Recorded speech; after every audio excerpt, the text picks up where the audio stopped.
The frost-covered morning of January 8, 1945, outside the Belgian village of Grand-Mesnil, Unteroffizier Werner Kästner knelt beside the shattered remains of an American tank destroyer, his breath forming white clouds in the bitter air. His platoon's Panther had destroyed this M10 the previous afternoon at nearly 1,000 meters, a textbook engagement, but something about the debris field troubled him. Among the scattered equipment and frozen mud, Kästner found shell casings, not the familiar 76mm brass from Sherman tanks. These were larger, heavier, stamped with markings he'd never encountered before. 90mm M77 armor-piercing shot, lot numbers from November 1944. His stomach tightened. He'd seen the damage 90mm anti-aircraft guns could inflict on bunkers and buildings, but those were flak weapons, pointed at the sky. These casings came from a ground vehicle, aimed horizontally, aimed at tanks. By midday, Kästner had shared his discovery with Oberleutnant Friedrich Holzer, his company commander. Holzer examined the casings in the frozen ruins of a farmhouse that served as their temporary command post. Maps showing the desperate German retreat from the Ardennes covered a splintered table. Holzer was a veteran of Kursk, a man who'd watched 34s burn in the summer of 1943. He understood armor penetration calculations. He knew what Russian 85mm guns could accomplish, but this was different. This was American equipment, and it represented a threat German intelligence had catastrophically underestimated. If you're enjoying this deep dive into the story, hit the subscribe button and let us know in the comments from where in the world you are watching from today. The German army of January 1945 operated under a narrative that had sustained it through years of retreat and mounting losses.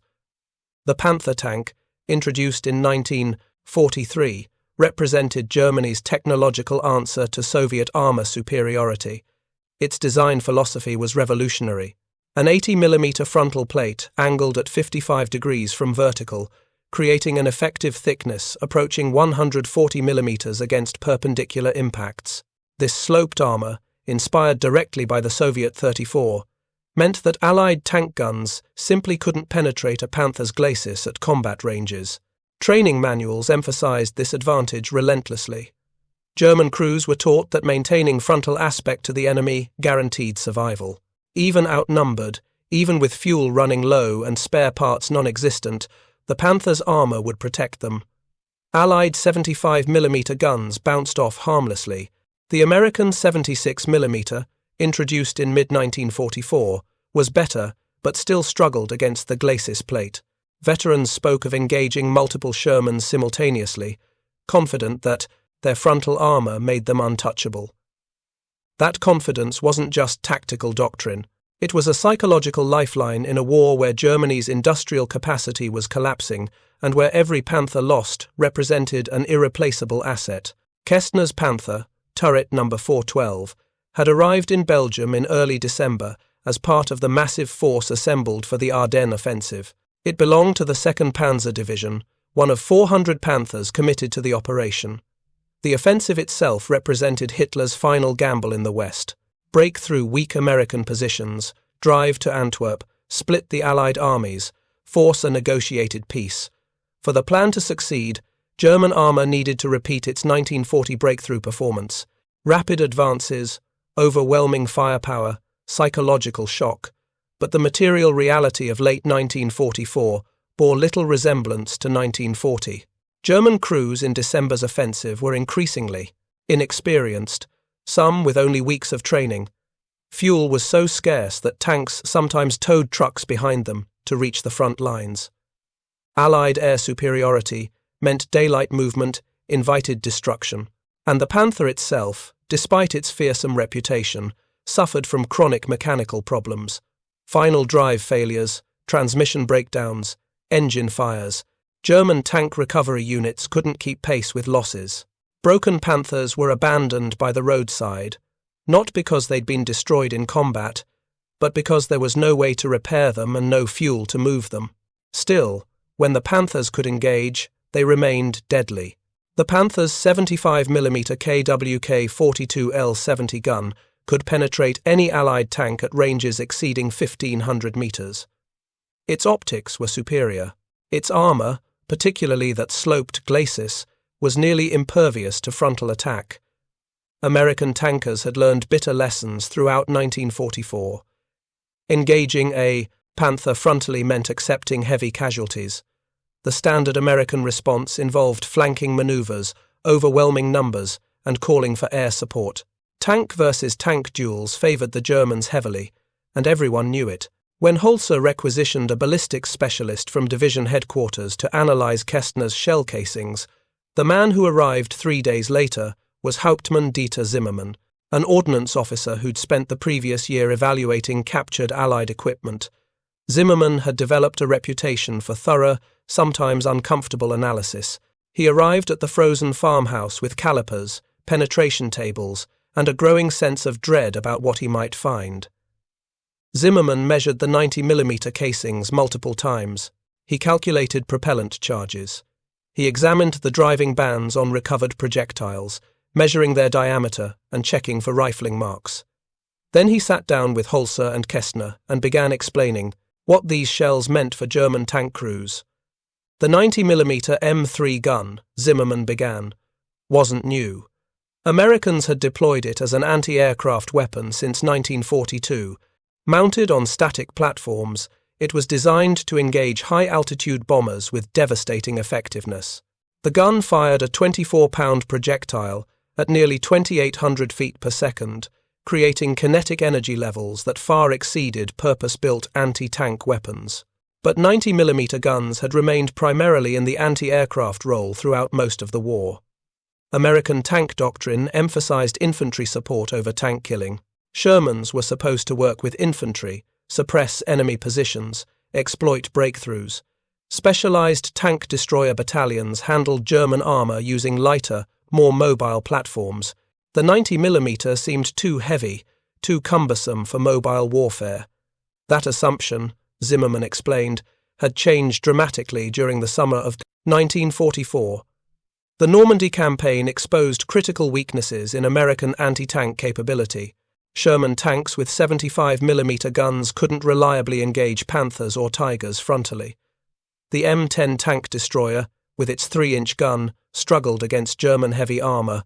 Tank destroyer battalions equipped with the M18 Hellcat performed better, but the Hellcat's open-topped turret and light armor made it vulnerable. American forces needed something more powerful, something that could challenge German heavy tanks at combat ranges without requiring suicidal close-range flanking attacks. The solution emerged from an unexpected source. The M36 tank destroyer, introduced in September 1944, mounted the 90mm M3 gun on a modified Sherman chassis. The combination provided American forces with a mobile platform capable of engaging German heavy armor effectively. More importantly, the 90mm armor-piercing ammunition proved devastating against targets it was never designed to fight. Zimmermann's calculations were precise and damning. The 90mm M3 gun firing the M77 armor-piercing shot achieved muzzle velocities around 2,700 feet per second. At 1,000 meters, the weapon could penetrate approximately 120 millimeters of rolled homogeneous armor at perpendicular impact angles. Holzer stared at the numbers. The Panther's frontal glacis, he said slowly, 80 millimeters at 55 degrees, effective thickness around 140 millimeters. Zimmermann nodded. Against perpendicular impacts, yes. But the calculations changed significantly once you factored in actual combat conditions. At typical engagement ranges, say 800 to 1,200 meters, the M77 round couldn't reliably penetrate the upper glacis if it struck at an optimal angle. The slope did its job, deflecting or shattering incoming rounds. But the Panther had other vulnerable points. The gun mantlet, for instance, 100 millimeters of cast armor, but curved and creating potential shot traps. The turret face surrounding the mantlet, the lower glacis plate, side armor. Any of these areas, Zimmermann continued, could be penetrated by 90mm fire at combat ranges. More troubling was the American development of tungsten core high-velocity armor-piercing rounds. Intelligence reports suggested limited deployment of these T-30E16 rounds to frontline units. When fired from the 90mm gun, These projectiles achieved muzzle velocities exceeding 3,300 feet per second. At 800 yards, they could punch through the Panther's gun mantlet cleanly. Even the glacis plate became vulnerable at closer ranges. The room fell silent except for the cracking of ice against the farmhouse windows. Outside, Kästner could hear the rumble of German vehicles moving east, away from the collapsing Ardennes salient. The offensive had failed. American resistance at Bastogne, fuel shortages, Allied air attacks, once the weather cleared, all had contributed to disaster. Now this, evidence that American tank destroyers could kill Panthers frontally, at ranges Germans had considered safe. Kästner thought about the previous week's engagement near Midday. His Panther had taken a hit to the frontal hull, a sharp metallic crack that startled the crew but caused no penetration. They'd assumed it was a 76mm round from a concealed Sherman, maybe fired at extreme range with poor angle. They'd traversed the turret, identified the source, and destroyed the American vehicle with a single shot at nearly 1,400 meters. Standard procedure. Panther dominance. But what if it hadn't been a 76mm gun? What if it had been an M36 tank destroyer with a 90mm gun, and the American gunner had simply missed his aim point by half a meter? What if the next engagement didn't end with a bounce? Zimmermann continued his briefing. The problem extended beyond the M36 tank destroyer. American anti-aircraft battalions had begun employing their 90mm guns in direct ground support roles during the Ardennes fighting. Static positions, hull-down emplacements, pre-registered fields of fire. These weapons could engage German armour at ranges exceeding 2,000 meters. A Panther advancing across open terrain faced the possibility of frontal penetration from weapons that weren't even supposed to fight tanks. The psychological implications were staggering. Zimmermann produced additional intelligence. Reports from various sectors of the Ardennes offensive described Panthers knocked out by unknown American weapons. High-velocity impacts, clean penetrations through armour that should have been proof against American tank guns. Some reports speculated about new American heavy tanks. Others suggested the British had deployed super-heavy anti-tank guns from coastal defences. The actual answer, that Americans were using repurposed anti-aircraft artillery, hadn't been immediately apparent because German tactical doctrine didn't contemplate such improvisation. Holzer asked the obvious question. How many of these 90mm weapons are deployed against us? Zimmermann couldn't provide precise numbers. German reconnaissance had been crippled by Allied air superiority. Radio intercepts were fragmentary. The best estimates suggested perhaps one M36 tank destroyer for every 4 or 5 Shermans in American armoured divisions.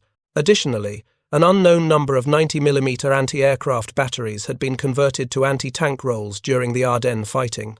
Some American positions apparently featured multiple 90mm guns in prepared defensive positions, creating kill zones that German armour couldn't safely traverse. What about counter-tactics? Kästner asked. Are there recommended procedures? Zimmermann's expression darkened. The draft tactical bulletin he'd prepared emphasized extreme caution. Panthers should avoid open terrain where 90mm equipped units might be positioned. Maximize engagement ranges beyond 2,500 meters, where the Panther's gun retained advantage. Use terrain masking aggressively. Coordinate with infantry to identify and suppress anti-tank positions before armor advanced. Most critically, crews should abandon the assumption that frontal armor provided adequate protection. The psychological shift required was profound. For 2 years, German tankers had operated with the confidence that their armour made them nearly invincible in frontal engagements. That confidence enabled aggressive tactics, rapid advances, willingness to engage superior numbers.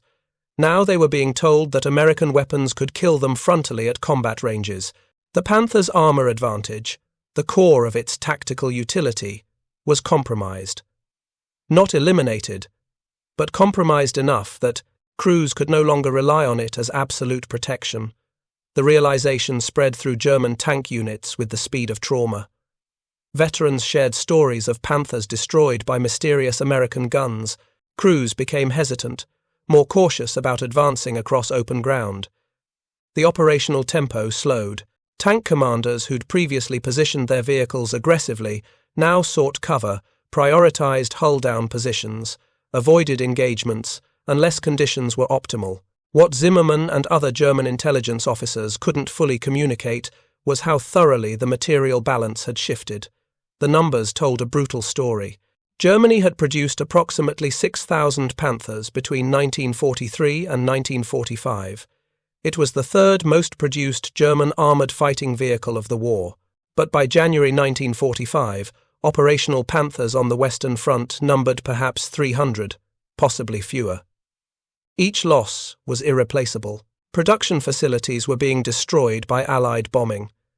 The Maybach engine plants that produced Panther power plants had been repeatedly struck. Rail networks that moved completed tanks to the front were systematically targeted. Spare parts production had collapsed to 8% of requirements by late 1944. American production, by contrast, operated at levels that made German efforts look insignificant. The United States built over 3,500 M36 tank destroyers between September 1944 and war's end. These were in addition to thousands of Shermans, hundreds of M26 Pershing heavy tanks being rushed to Europe, and countless other armoured vehicles. The 90mm anti-aircraft guns that proved so effective against German armour? Over 4,000 had been delivered to US forces. By January 1945, many sat in rear area defense positions, but field commanders were increasingly willing to experiment with alternative employment. The asymmetry extended beyond production to logistics. American M36s in Europe received regular ammunition resupply via truck convoy. Replacement vehicles arrived within weeks if destroyed. Crews rotated through training programs that emphasized combined arms tactics. German Panther battalions operated on increasingly fragile supply lines. Ammunition was rationed. Fuel allocations barely covered defensive operations. Replacement tanks might wait months to arrive, if they arrived at all. Crews were increasingly inexperienced, rushed through abbreviated training programs because veteran instructors were needed at the front. Kästner's war continued through the brutal winter retreat. His Panther survived until early February, when it threw a final drive outside of Sankt Vith. The breakdown was mechanical, inevitable given the vehicle's fragile transmission system and the chronic lack of maintenance. With American forces advancing and no recovery vehicles available, the crew disabled the Panther with explosive charges and retreated on foot. Kästner never crewed another Panther. By late February, he was assigned to a Panzer IV, an older, lighter tank with inferior armour but better mechanical reliability. The Battle of the Bulge's aftermath revealed the scope of German armour losses. Of 400 Panthers committed to the offensive in mid-December, fewer than 100 remained operational by mid-January.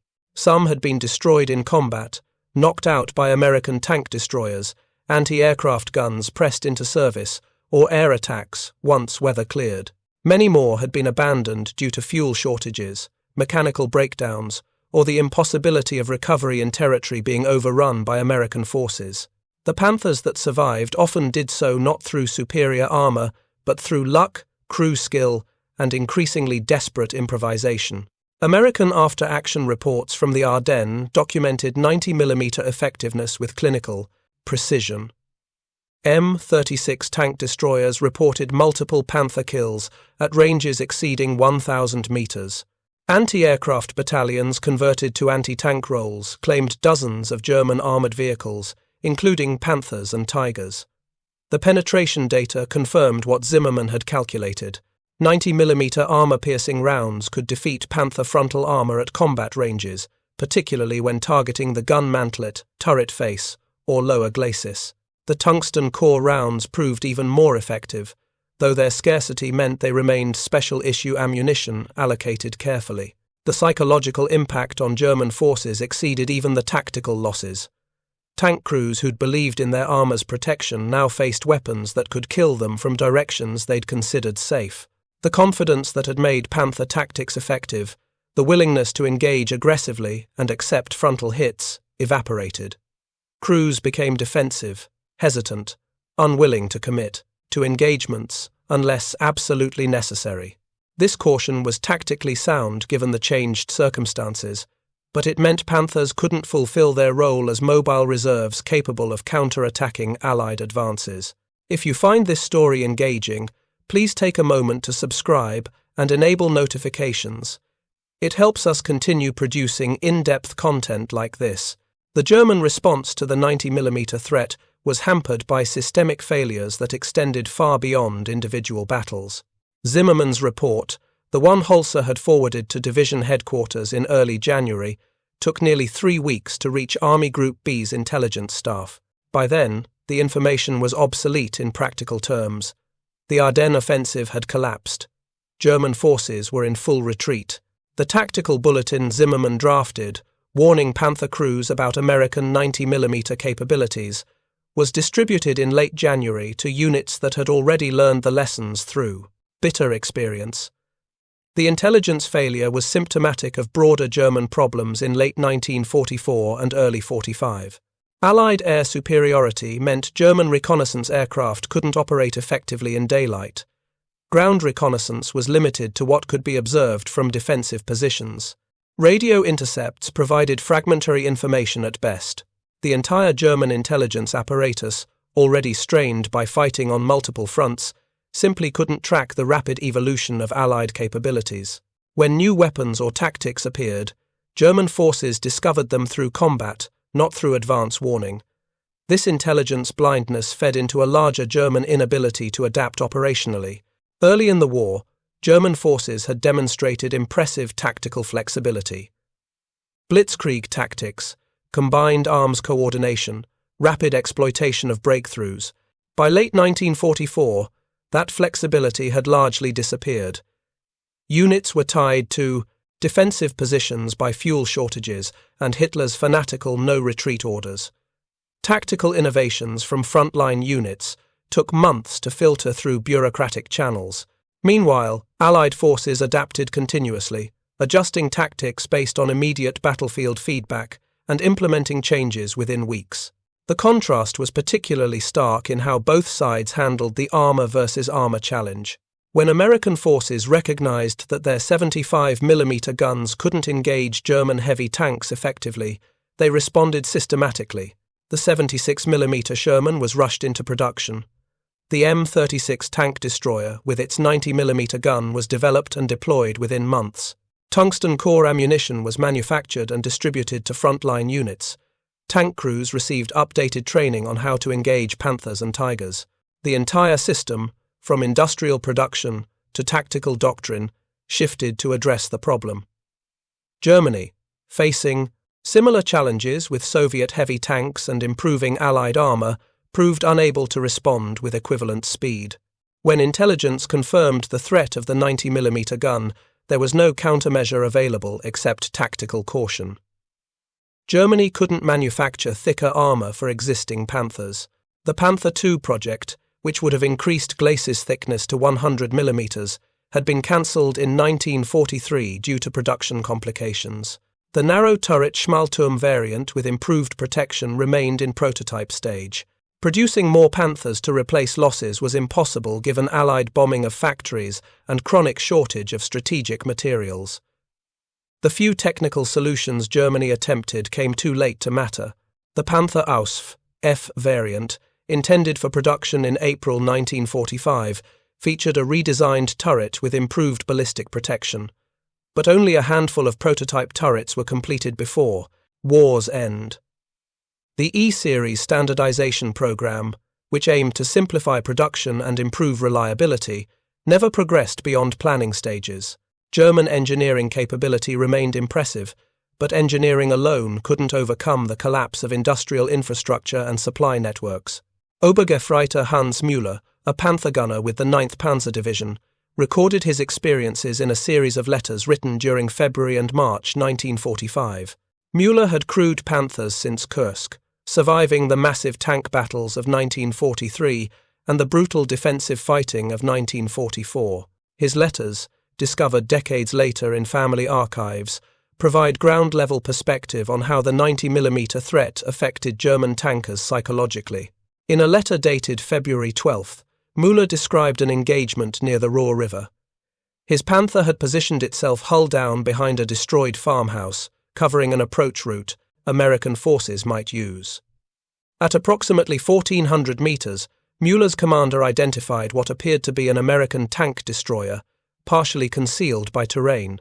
The decision calculus that followed illustrated how German tactical thinking had shifted.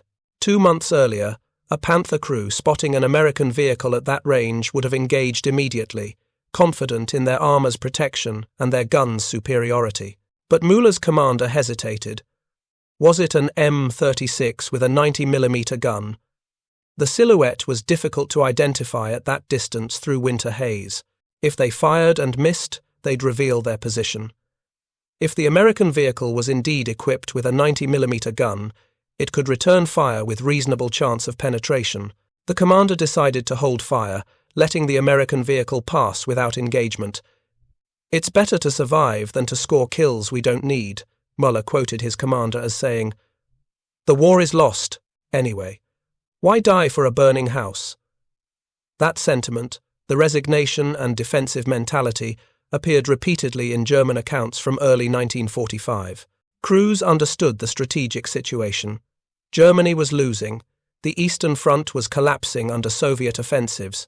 The Western Front was being pushed back toward the Rhine. Allied bombing had reduced German cities to rubble. Fuel and ammunition were critically short. In that context, the discovery that American weapons could now kill Panthers frontally simply confirmed what soldiers already knew. The material balance had shifted irrevocably against Germany. The technical specifications that made the 90mm so effective against Panther armor were rooted in its anti-aircraft heritage. The M3 gun featured a 50 caliber barrel, meaning the barrel length was 50 times the bore diameter. This extraordinary length, combined with powerful propellant charges designed to reach high-altitude bombers, produced muzzle velocities that exceeded most tank guns of the era. The Panther's own 75mm KWK-42 was a high-velocity weapon, achieving nearly 3,000 feet per second. But the 90mm M3 firing armor-piercing ammunition matched or exceeded that performance with a far heavier projectile. The armor-piercing round designated M77 weighed 24 pounds. Its ballistic cap prevented shattering on impact with sloped armor. The solid steel penetrator, hardened to specific tolerances, could defeat homogeneous armor through kinetic energy alone. No shaped charges, no exotic materials in the basic round, just mass, velocity, and steel quality. When this projectile struck Panther armor at combat ranges, the impact energy was sufficient to defeat the protection that had seemed so formidable against 75 and 76mm guns. The tungsten core T-30E16 round, which entered limited production in late 1944, represented an even more potent threat. Tungsten's density, significantly higher than steel, meant the projectile could be smaller in diameter while maintaining mass. This smaller cross-section concentrated impact energy more effectively. Muzzle velocity approached 3,350 feet per second. At 800 yards, the T-30E16 could penetrate approximately 170 millimeters of vertical armor.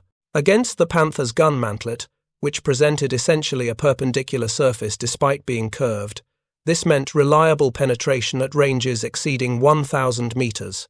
American ordnance testing in January 1945 documented this capability with captured Panthers. Test firings at Aberdeen Proving Ground showed that T-30E16 rounds could defeat the gun mantlet consistently at ranges up to 1,200 yards. The turret front surrounding the mantlet proved vulnerable at closer ranges. Even the lower glacis plate, angled at 55 degrees but only 60 millimeters thick, could be penetrated by T-30E16 rounds at moderate ranges. Only the upper glacis plate, 80 millimeters at 55 degrees, proved reliably resistant, and even that protection was marginal against the tungsten core ammunition. The distribution of tungsten core ammunition remained limited throughout the war due to strategic material shortages. Tungsten was needed for machine tools, armor-piercing bombs, and various industrial applications. Allocating significant quantities for tank ammunition competed with other critical needs. As a result, T-30E16 rounds were issued selectively. Priority went to units facing German heavy armor concentrations.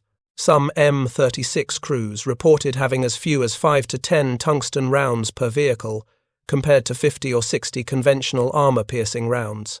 Crews were instructed to use tungsten ammunition only against Panthers, Tigers, or other heavily armored targets that couldn't be reliably defeated with standard ammunition.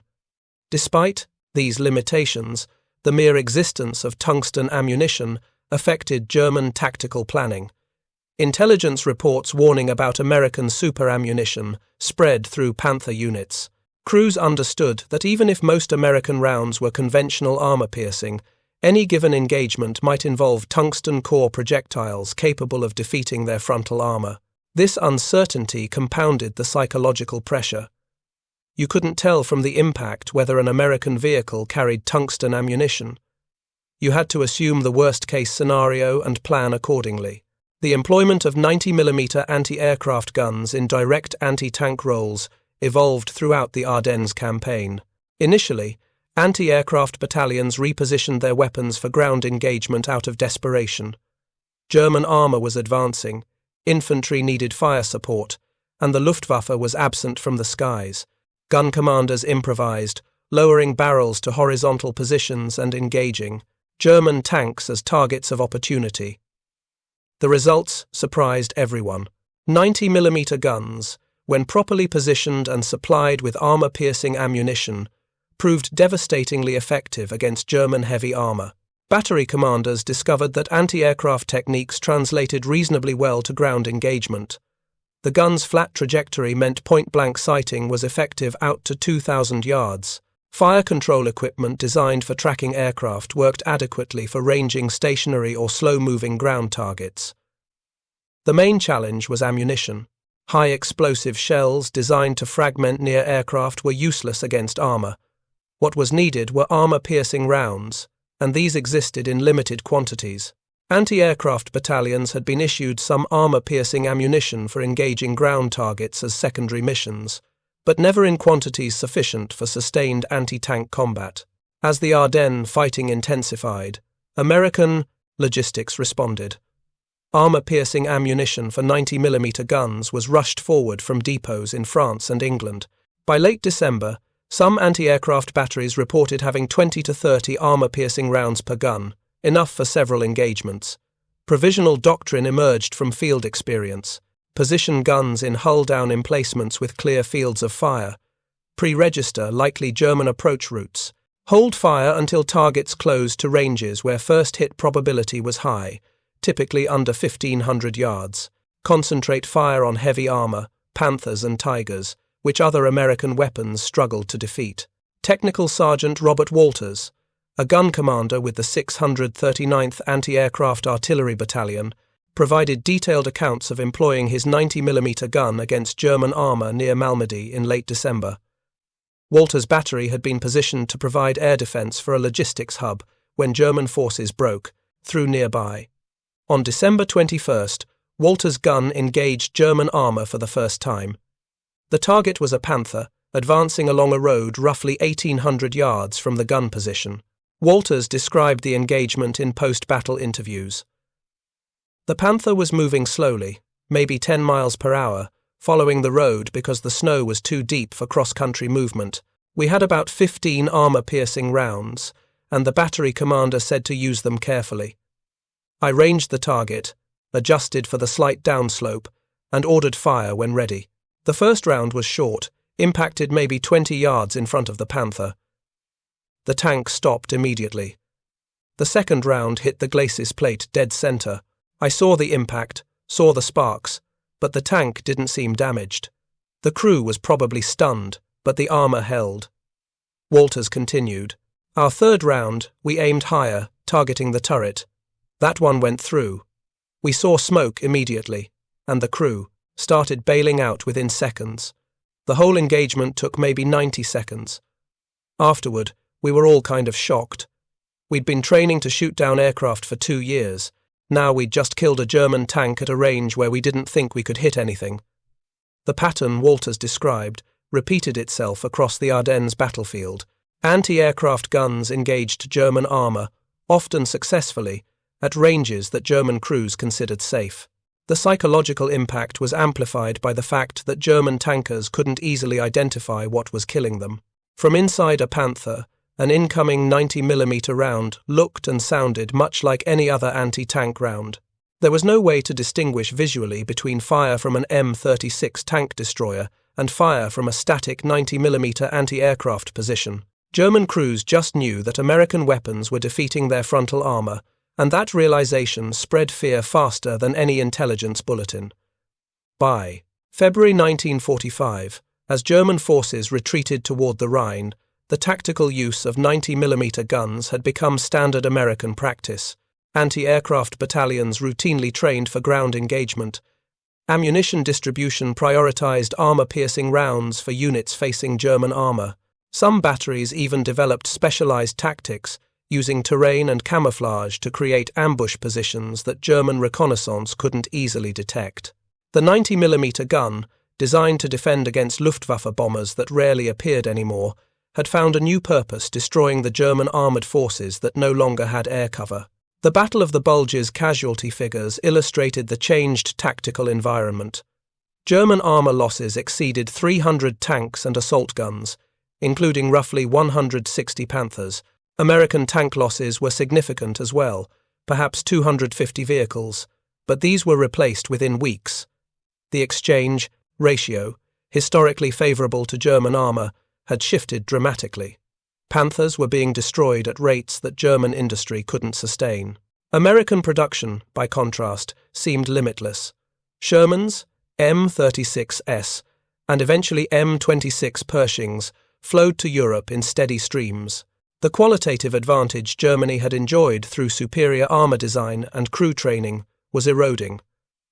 Not because German tanks became worse, but because American weapons became better. The 90mm gun represented just one element of this shift. The 76mm Sherman, with its improved armor-piercing ammunition, could now threaten Panther side armor effectively.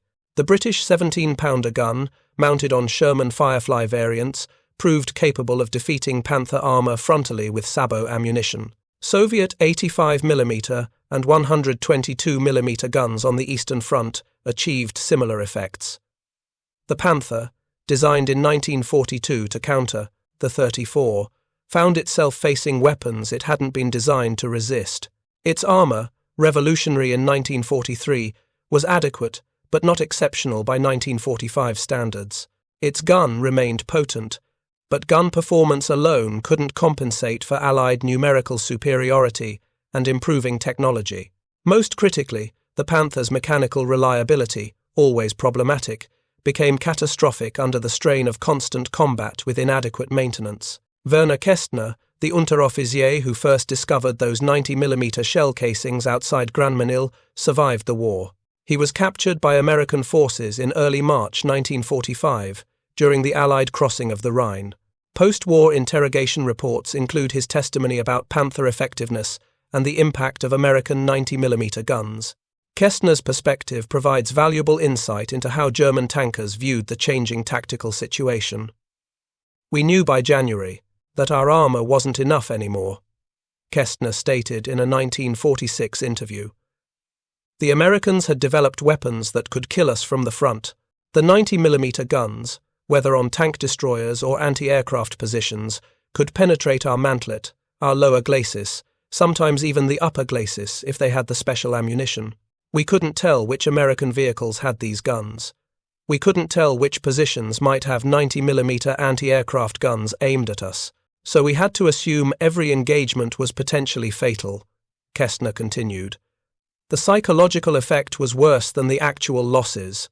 We'd been taught that Panther armor was superior, that maintaining frontal aspect meant survival. When that turned out to be false, when Panthers started burning from frontal hits at 1,000 meters or more, the confidence disappeared. Tank commanders became cautious. Nobody wanted to be the crew that died because they advanced across open ground.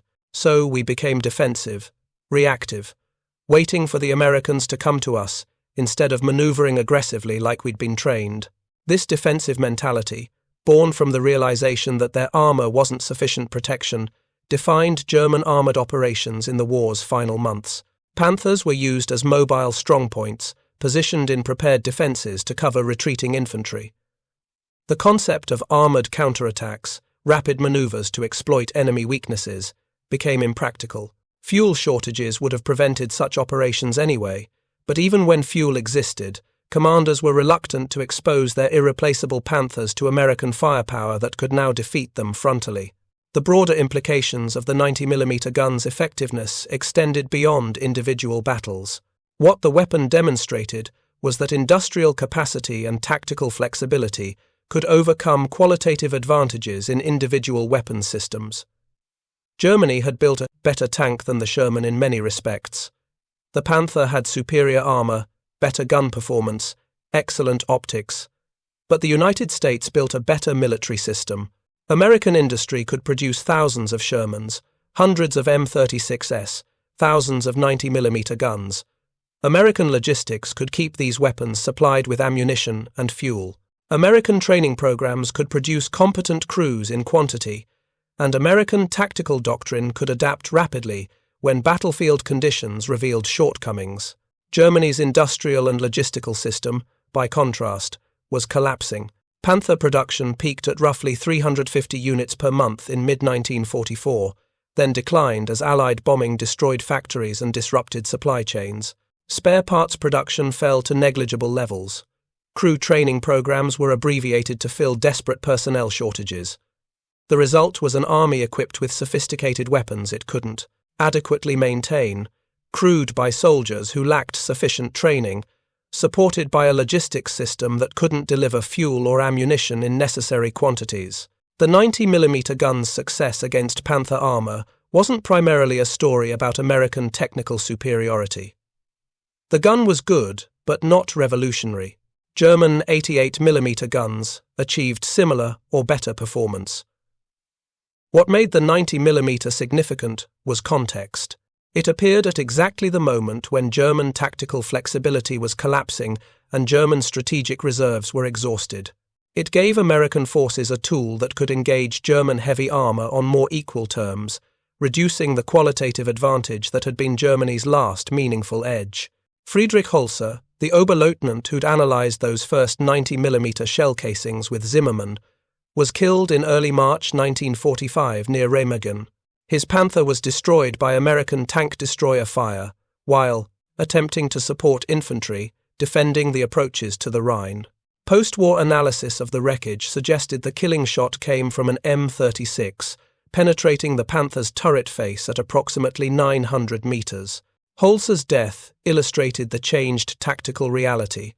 A well-positioned, well-commanded Panther could no longer rely on its armor for protection. American weapons could defeat it frontally, and American tactics increasingly exploited that capability. The intelligence failure that had allowed the 90mm threat to surprise German forces was symptomatic of larger systemic problems. By late 1944, Germany's military intelligence apparatus was operating nearly blind on the Western Front. Allied air superiority prevented aerial reconnaissance. Radio intercepts provided limited information.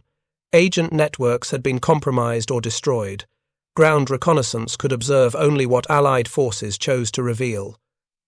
The result was that German commanders frequently encountered Allied capabilities they hadn't anticipated. New weapons, new tactics, new formations. The 90mm gun in anti-tank roles was just one example among many. This intelligence blindness contrasted sharply with Allied capabilities. American and British forces had broken German codes, providing insight into enemy dispositions and intentions. Air reconnaissance operated freely, photographing German positions and tracking troop movements.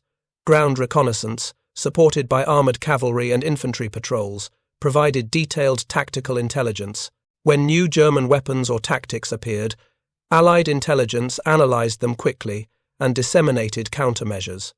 The information asymmetry was profound and contributed significantly to Allied operational success. The mathematical inevitability of German defeat became clearer with each passing month. In January 1945, Germany had perhaps 740 Panthers on the Eastern Front and fewer than 300 on the Western Front. Total operational numbers were significantly lower, perhaps 60% of nominal strength. These vehicles faced Allied forces that fielded thousands of tanks, with production replacing losses faster than combat could inflict them. The exchange ratios that might have mattered in 1943 were irrelevant by 1945. Even if every German tank destroyed 5 Allied tanks before being knocked out, the Allies would still win through attrition. American military analysts, studying the Battle of the Bulge in the months after it concluded, drew several key conclusions. First, that the 90mm gun had proven its value in anti-tank roles and should remain standard equipment for tank destroyers. The M36 entered full production, and by war's end over 3,500 had been built. Second, that anti-aircraft artillery should train routinely for ground engagement missions.